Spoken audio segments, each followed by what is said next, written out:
When I was a freshman at Columbia and I first started to think about being a playwright, I wrote in my journal, if I can think of 12 ideas for plays in an hour, then I'll be a playwright.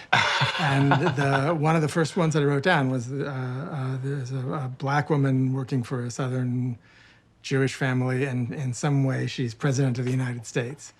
And then I wrote all 12 in an hour, and so I felt like, okay, maybe I can be a playwright. But I always sort of mulled over the woman that Caroline Thibodeau is based on, Maudie Lee Davis, who's very much alive. And we had a deep and complicated relationship that grew and changed as I got older. And I found that relationship something that I very much wanted to go and explore. But I'd always been terrified of the idea of writing anything autobiographical because, it seems like if you begin writing an autobiography, you get trapped in it. And I've always thought stay as far away from that as possible.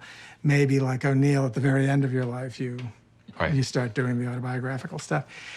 I think that it was the fact that this thing would be sung, that there would be a composer working on it, that it would be about music, made it possible for me to go back there. I didn't realize it until I worked on Caroline.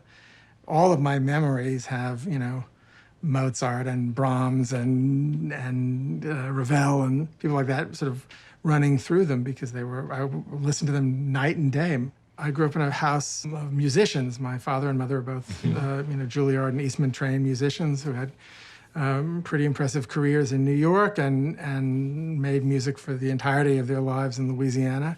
My father was an orchestra conductor for 40 years. And my mother wanted me to be a cellist. She was a bassoonist, and somebody was always practicing. What was the music that meant the most to you when you were young? Oh, gosh. Well, I was always interested in opera and in operetta. My grandparents had a big Gilbert and Sullivan collection, so Mine too. I memorized the Mikado. In terms of serious music, I shouldn't say that. All music is serious. But what my father would accept as serious music. There were just sort of chance encounters, like my father bought me Bernstein's Mass, a recording of the Mass when it was first being done at the Kennedy Center, and I listened to that with him, and I loved that. He got a big, I think it was Schulte's recording of the Ring, and when it arrived, it was a big deal. It was the whole Ring, and he and I listened to the entire thing together over the course of about 3 or 4 weekends, and he played the leitmotifs on the piano, and I thought that was the coolest thing. And also, we had a complicated relationship, so the fact that we could share something like that was exciting. And talking about Caroline, I'm interested in how often you've put real people in, not even characters based on real people, but if you think of Lincoln or Roy Cohn or pretty spectacularly Laura Bush. People have done this before. There are certainly works of fiction, and of course, all of the kings in Shakespeare. And what we understand of the English monarchy, at a certain point, you just hand it all over to Shakespeare. So the use of the transformation of history through literature is fascinating to me. But I feel like I have to say this because he just died, and we were all thinking about him this summer. E.L. Doctorow's Ragtime.